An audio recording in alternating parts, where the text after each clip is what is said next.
அருணும் பிரேமாவும் love marriage பண்ணிக்கிட்டாங்க. அவங்களுக்கு கல்யாணம் ஆகி கொஞ்சம் மாசங்கள் தான் ஆகுது. சுமனுக்கும் மதுவுக்கும் பிரேமாவை சுத்தமா பிடிக்கல.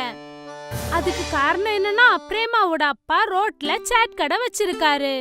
அதனால எப்பவுமே அவங்க அவளை திட்டிக்கிட்டே இருப்பாங்க. வந்துட்டியா மகாராணி? வரத பார்த்தா ஏதோ பெரிய ராஜகுமாரி மாதிரியே வரா பாரேன். பிரேமா இவங்க பேசுறதை எப்பவும் கவனிக்கவே மாட்டா. பிரேமாவோட புருஷன் அருண் ஒரு நல்ல மனுஷன். அவனோட சம்பளம் ரொம்ப கம்மி. அம்மா, இந்த மாசத்து சம்பளம். நான் எவ்வளவு நாளா உன்கிட்ட சொல்லிக்கிட்டு இருக்கேன், சீக்கிரமா ஒரு நல்ல வேலை தேடிக்கோ. இவ்வளவு கம்மி சம்பளத்தை வச்சு வீடு எப்படி நடத்துறது? இங்க பாரு, உன்னோட சின்ன தங்கச்சி உன்னை விட அதிகமா சம்பாதிக்கிறா. நல்ல விஷயம்தாம்மா, அவ படிச்சிருக்கா. நீயும் படிக்க வேண்டியதுதானே? குறைஞ்சபட்சம் நான் சொல்ற பொண்ணையாவது நீ கல்யாணம் பண்ணிருந்தேனா இன்னைக்கு நம்மளோட வீட்டுல எந்த ஒரு கஷ்டமும் இருந்திருக்காது. அம்மா, இப்பவும் நம்மளால முடியுமே. அண்ணா அவரோட வேலையை விட்டுட்டு ரோட்டுல தஹி பல்லி வித்தா நல்லா இருக்கும். நீ வாய மூடு. என்ன பண்ணணும்னு எனக்கு தெரியும். நீ இப்ப எதுக்கு தேவையில்லாம அவ மேல கோவப்படுற? உன்னோட சம்பளம் கம்மியா இருக்கிறதுக்காக எதுக்கு அவகிட்ட நீ கோவப்படுற? திட்டணும்னா உன்னோட பொண்டாட்டி பிரேமாவை போய் நீ திட்டு. உங்க ரெண்டு பேர்கிட்ட பேசுறது வேஸ்ட். அப்புறம் அவன் கோவத்தோட அங்க இருந்து போயிட்டான். இது தினமும் நடக்கிற விஷயம்தான். டெய்லி சோனாவும் மதுவும் பிரேமாவையும் அருணையும் திட்டிக்கிட்டே இருப்பாங்க. இதுக்கப்புறம் நாம இங்க இருக்க கூடாது. நம்ம எங்க போறது? எங்கேயாவது போலாம், ஆனா இங்க இருக்க கூடாது. அம்மாவும் பொண்ணும் நம்மள இங்க வாழ விட மாட்டாங்க. அன்னைக்கே பிரேமாவும் வருணும் வீட்டை விட்டு வெளியே போயிட்டாங்க. அவங்க ரெண்டு பேரும் நேர பிரேமாவோட அம்மா வீட்டுக்கு போனாங்க. அப்புறம் பிரேமா அவங்க அப்பா அம்மா கிட்ட நடந்ததெல்லாம் சொன்னா. மாப்ள, நீங்க ஒன்னும் கவலைப்படாதீங்க. நீங்க ரெண்டு பேரும் எங்க கூடவே இருக்கலாம். இல்ல மாமா, ஊர்ல இருக்கிறவங்க பேச ஆரம்பிச்சிருவாங்க. அவங்க பேசினா பேசிட்டு போறாங்க. அவங்க பேசுறதெல்லாம் கேட்டுக்கிட்டு இருந்தா நாம வாழவே முடியாது. ஆனா எங்களால உங்களுக்கு கஷ்டம் இருக்கக்கூடாது மாமா. சொந்த பசங்களை பாத்துக்கிறது யாருக்காவது கஷ்டமா இருக்குமா என்ன? கொஞ்ச நாள் நீங்களும் எங்க கூட இருந்தீங்கன்னா அது எங்களுக்கும் எங்க பொண்ணு கூட இருந்தது மாதிரி இருக்கும். அதனால கொஞ்ச நாளாவது நாங்களும் சந்தோஷமா இருப்போம்ல மாப்ள. சரி. அருண் அங்க தங்குறதுக்கு சம்மதம் சொன்னான். அருண் தினமும் காலையில 8 மணிக்கு அவன் வேலைக்கு கிளம்பி போயிடுவான். அப்புறம் சாயந்தரம் 6 மணிக்கு திரும்ப வந்துடுவான். அதுக்கப்புறம் அவங்க மாமனார் மாமியார் கூட சந்தோஷமா உட்காந்து பேசிக்கிட்டு இருப்பான். இதே மாதிரி சந்தோஷமா நிறைய நாட்கள் கடந்து போச்சு. ஒரு நாள் அருண் சோகமா வீட்டுக்கு வந்தான். என்னாச்சு? ஏன் இவ்வளவு கவலையா இருக்கீங்க? என்ன சொல்றது, என் கம்பெனிய மூடிட்டானுங்க. என்ன? திடீர்னு என்னாச்சு? கம்பெனி லாஸ் ஆயிடுச்சான். அதனால நேத்து ராத்திரியே கம்பெனியை மூடிட்டானுங்க. சரிப்பா, இப்ப நீ என்னதான் பண்ண போற? நீங்க கவலைப்படாதீங்க, உங்களுக்கு வேறொரு வேலை கண்டிப்பா கிடைக்கும். அருண் கவலையா இருந்தான். ஏற்கனவே அவன் பொண்டாட்டி வீட்டுல தங்குறதுக்கு விருப்பம் இல்லாம தான் இருந்தான். இப்போ அவனோட வேலையும் போனதுக்கு அப்புறம் அவன் ஒரு தொந்தரவா இருக்கிறதா அவன் நினைச்சான். அடுத்த நாள் காலையில அருண் வேலை தேடுறதுக்காக அங்க இருந்து புறப்பட்டான். அவன் நிறைய கடைங்களுக்கு போனான். ஆனா எங்கேயுமே அவனுக்கு வேலை கிடைக்கல. அதனால அவன் மார்க்கெட்ல இருக்கிற கடைகள்ல வேலை தேடினான். வேலை வேணுமா? எனக்கு படிச்சவங்க எல்லாம் வேணாம், கூலி வேலை செய்யறவங்க தான் வேணும். நான் பண்றேன்யா. சரி, நீ நாளைக்கு வா. காலையில 10 மணிக்கு. சம்பளம் உனக்கு 5000. அருண் அதுக்கு சரின்னு சொல்லிட்டான். எதுவும் இல்லாம இருக்கிறதுக்கு ஏதாவது கிடைச்சா நல்லதுன்னு நினைச்சான். சாயந்தரம் அவன் வீட்டுக்கு வந்ததுக்கு அப்புறம் மாமியார் மாமனார் கிட்ட எல்லாத்தையும் சொன்னான். தப்பா எடுத்துக்கலன்னா நான் உனக்கு ஒரு விஷயத்த சொல்லட்டா? சொல்லுங்க மாமா. நீ வெளியில போய் கூலி வேலை செய்யறதுக்கு பதிலா என் கூட தஹி பல்லி விக்கலாம்ல? ஆனா மாமா, எப்படி? மாப்ள, அது நம்ம வீட்டு வியாபாரம். உனக்கு அது செய்ய தெரியாது, ஆனா பிரேமாக்கு செய்ய தெரியுமே. அவ ரொம்ப சுவையா அதெல்லாம் தயார் பண்ணுவா. இந்த வேலையை நீ குறைவா நினைக்கலன்னா இந்த வேலையை நீ செய்யலாம்ப்பா. நான் உறுதியா சொல்றேன், நீ இத செஞ்சா நீ நல்லா மேல வருவப்பா. அருண் அந்த விஷயத்த பத்தி யோசிச்சுக்கிட்டு இருந்தான். அப்பாவோட யோசனை ரொம்ப நல்லா இருக்குங்க. நம்ம 2 பேரும் சேர்ந்து வேலை செய்ய முடியும். சரி, நான் இப்ப செய்யறேன். அருண் அதுக்கு சரின்னு சொல்லிட்டான். அந்த வேலை ரொம்ப சின்ன வேலை தான், ஆனா எல்லாருமே எப்பவும் ஒன்னா இருக்கலாம். அடுத்த நாள் காலையிலேயே பிரேமாவும் அவங்க அம்மாவும் தஹி பல்லே செய்ய ஆரம்பிச்சாங்க.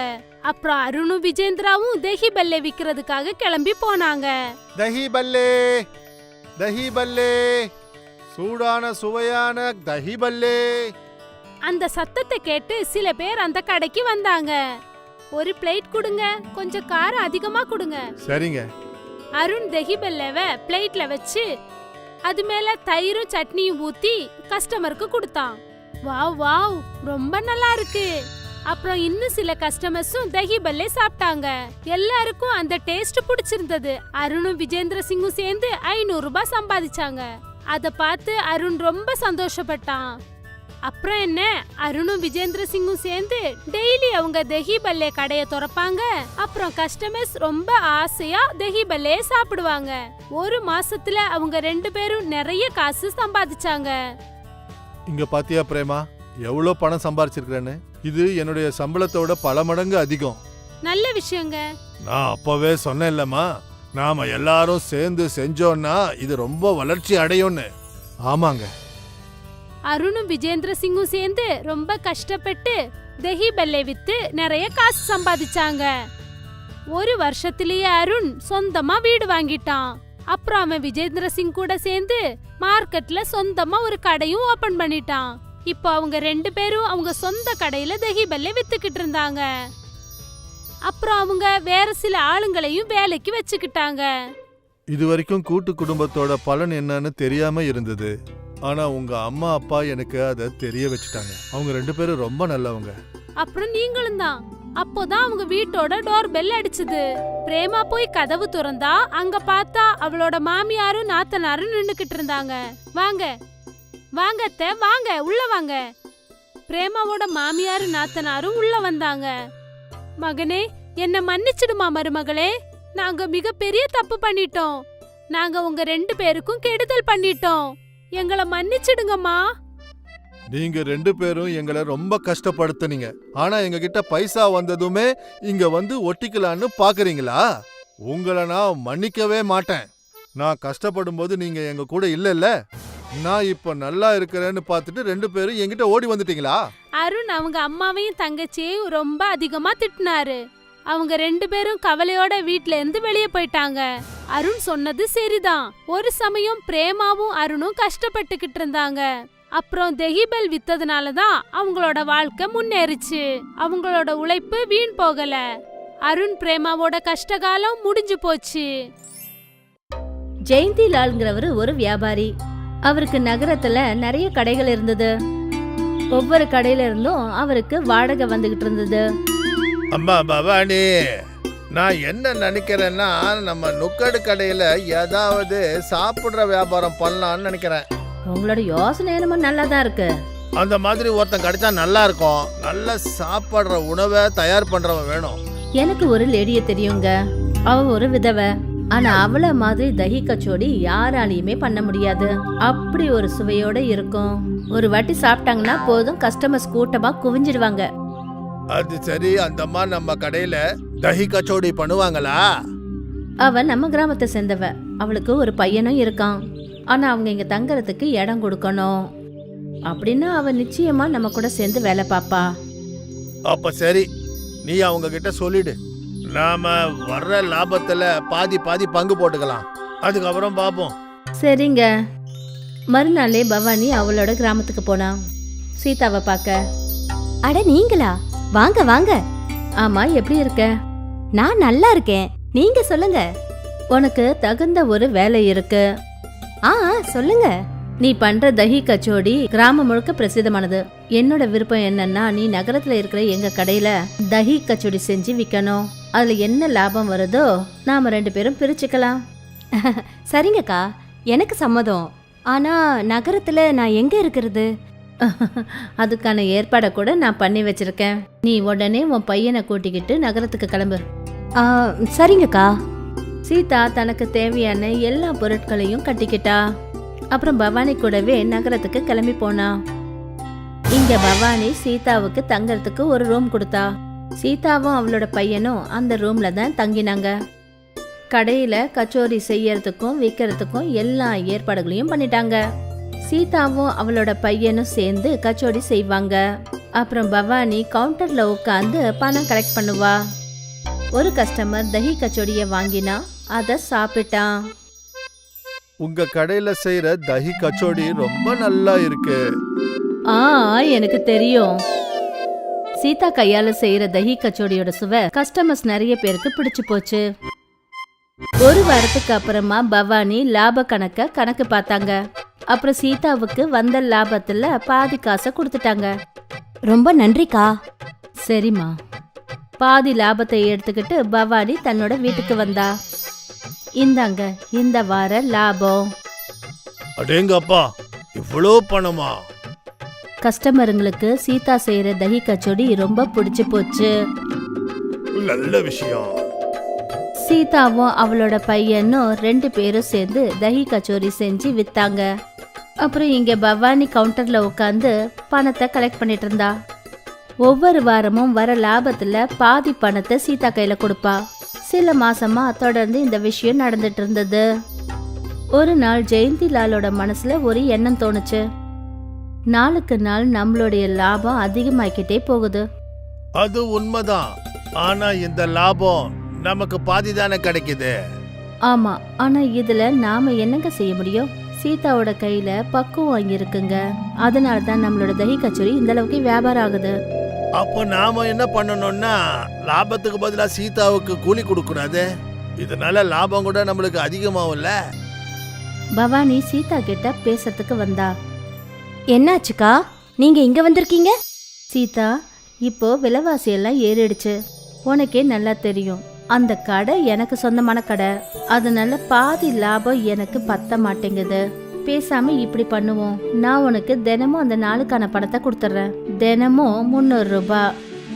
ஆனா ஆரம்பத்துல வர லாபத்தை பாதி பாதி எடுத்துக்கலாம்னு சொன்னீங்க. இப்ப எதுக்கு மாத்தி பேசுறீங்க? எனக்கு என்ன தோணுதுன்னா, உன் மனசுல பேராசை வந்துடுச்சுன்னு தோணுது. பேராசை எனக்கு இல்லக்கா, உங்களுக்கு தான் வந்திருக்கு. உங்க தஹி கச்சோரி அதிகமா விற்பனை ஆனதுக்கு அப்புறமா அதிகமான பணத்தாசை ஏற்பட்டு எனக்கு நீங்க கம்மியா பணம் கொடுக்கணும்னு நினைக்கிறீங்க. இப்ப நீ என்னையே எதிர்த்து பேச ஆரம்பிச்சிட்டியா? எல்லாமே ஏன் தப்பு தான். உன்னை ஏழைன்னு நினைச்சு உன்னை இங்க நான் கூட்டிட்டு வந்தேன் பாரு. அதான் இருக்கிறதுக்கு வீடு கொடுத்தேன், வேலை கொடுத்தேன். இதுல என்னக்கா தப்பு இருக்கு? நான் என்னோட உரிமையை தானே கேக்குறேன். நாள் முழுக்க நானும் என் பையனும் கடையில வேலை பாக்குறோம். பாதி லாபம் கேக்குறது என்னோட உரிமை தானே. உடனே இந்த இடத்த விட்டு கிளம்பு. நான் வேலைக்கு வேற ஆட்களை வச்சுக்கிறேன். சீதாவும் ஷாமும் அதே நிமிஷம் அந்த இடத்த விட்டு கிளம்பினாங்க. அவங்க நடந்து போயிட்டு இருக்கும்போது ஒரு பார்க் கிட்ட போய் சேர்ந்தாங்க. சீதா பார்க் பெஞ்சில் உட்காந்துருந்தா. இப்ப நாம 2 பேரும் கிராமத்துக்கு திரும்பி போகணும். அம்மா, நாம ஏன் தஹி கச்சோடி கடை சொந்தமா ஒன்று போடக்கூடாது? நம்ம கிட்ட தான் கொஞ்சம் பணம் இருக்கு இல்லையா?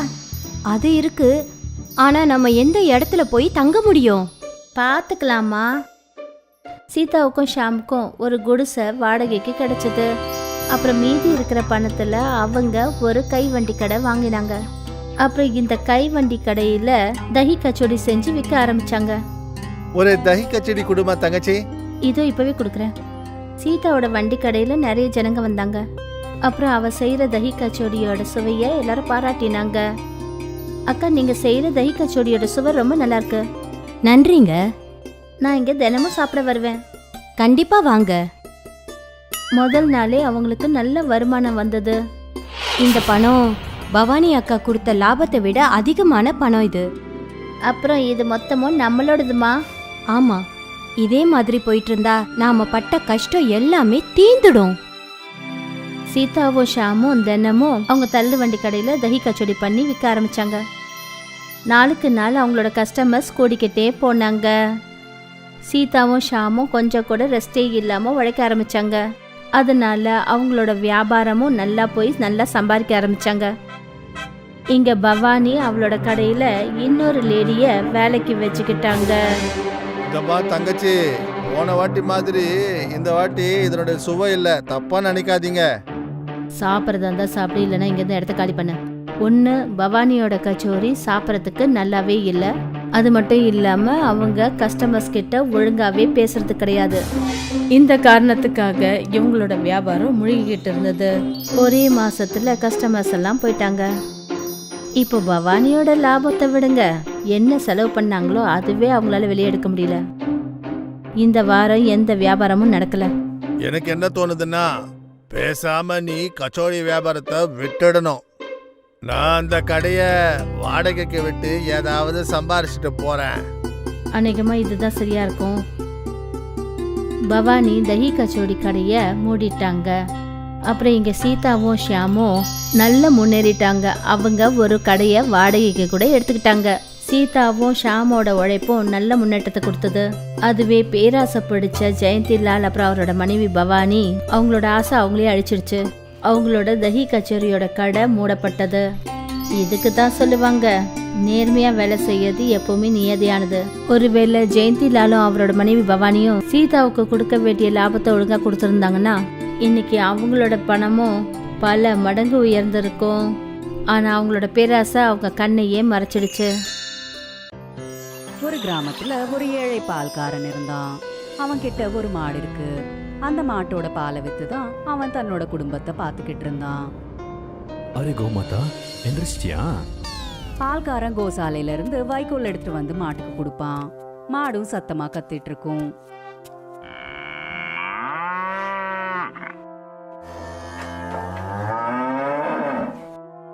இந்த கோமாதா, முதல்ல நீ சாப்பிடு, அதுக்கப்புறம் நான் பால் கறக்கிறதுக்கு வரேன்.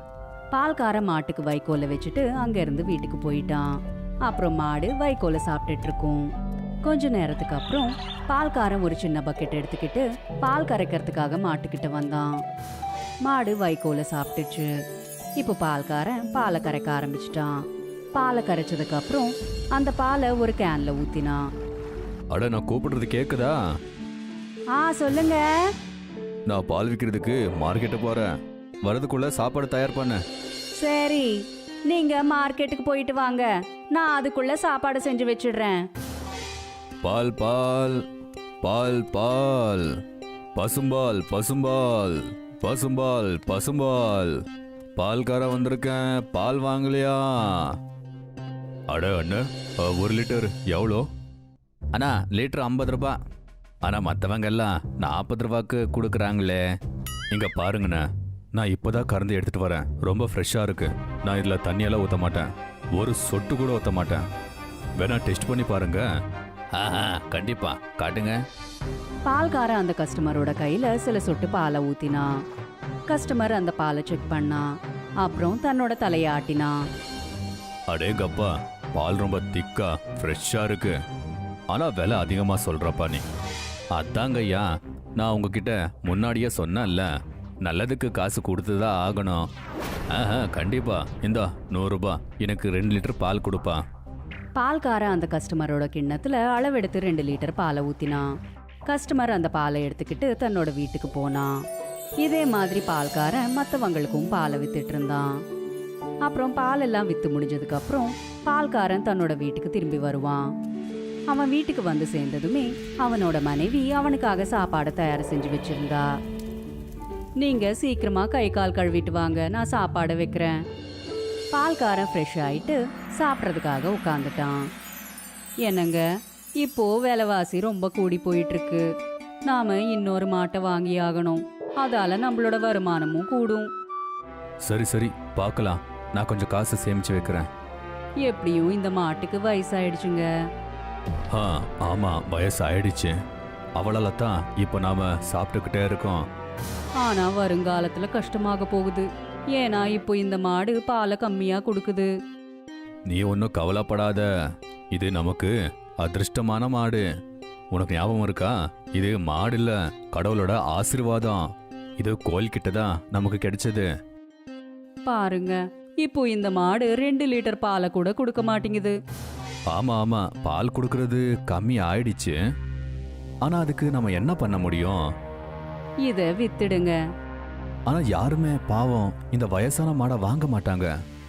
சரி, நான் யார்கிட்டயாச்சும் கேட்டு பார்க்குறேன். வாங்கினா நல்லா தான் இருக்கும். பால்காரன் ஊருக்குள்ள போய் ஒருத்தங்க கிட்ட இப்படி கேட்டான். அண்ணா, யாருக்காச்சும் மாடு தேவைப்பட்டுச்சுன்னா சொல்லுங்க. என் மாடை நான் விற்க போறேன். எவ்வளோக்கு கொடுக்குறீங்க? எனக்கு ஒரு மாடு தேவைப்படுது. இங்க பாருங்க, நான் பொய் சொல்ல விரும்பல.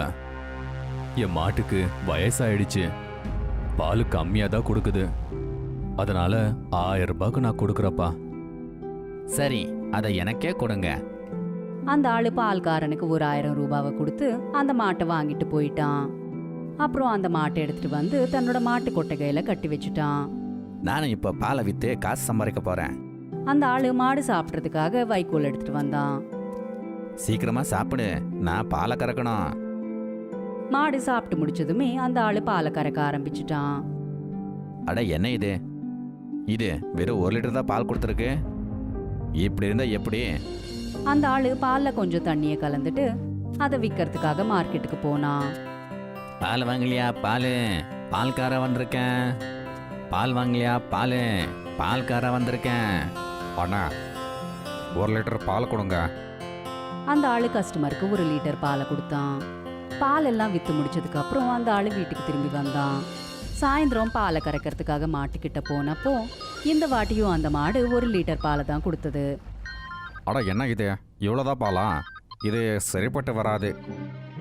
அந்த ஆளு மாட்டை கொம்பால அடிக்க ஆரம்பிச்சிட்டான். இதனால பாவம் மாடு சத்தமா கத்திட்டு இருந்தது.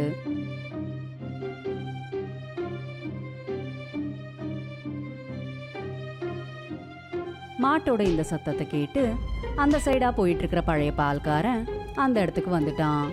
அங்க பார்த்தா புது பால்காரன் மாட்டை அடிச்சுக்கிட்டு இருந்தான். அட நீங்க என்ன பண்றீங்க?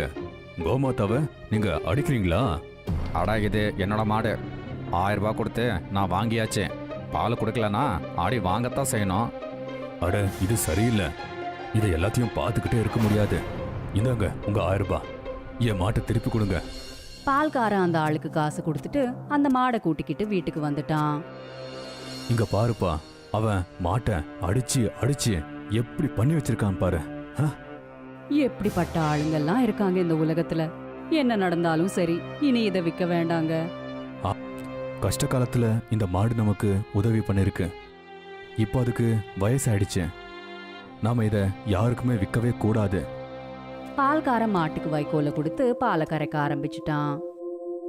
அந்த பாலை ராத்திரி பானைக்குள்ள வச்சான். அடுத்த நாள் எழுந்திரிச்சு பார்த்தா அந்த பால் தங்க தயிரா மாறி இருந்தது. இத பார்த்து பால்காரன் ரொம்ப சந்தோஷப்பட்டான். அட பாத்தியா, இது தங்க தயிர். ஆமாங்க, இது அந்த கோமாதாவோட ஆசீர்வாதம் தான். பால்காரன் அந்த பானையை எடுத்துக்கிட்டு தங்க கடைக்காரன் கிட்ட போனான்.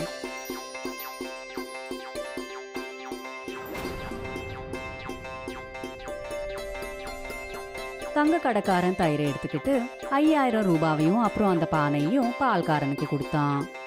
அன்னிலிருந்து பால்காரன் பாலை கரைச்சதுமே அதை அந்த பானைக்குள்ள வைக்க ஆரம்பிச்சுட்டான். அப்புறம் அடுத்த நாள் அதுல தங்க தயிர் கட்டிட்டு இருக்கும். அதை வித்து பால்காரன் ரொம்ப பணக்காரன் ஆயிட்டான். அப்புறம் அவன் நிறைய மாட்டையும் வாங்கினான்.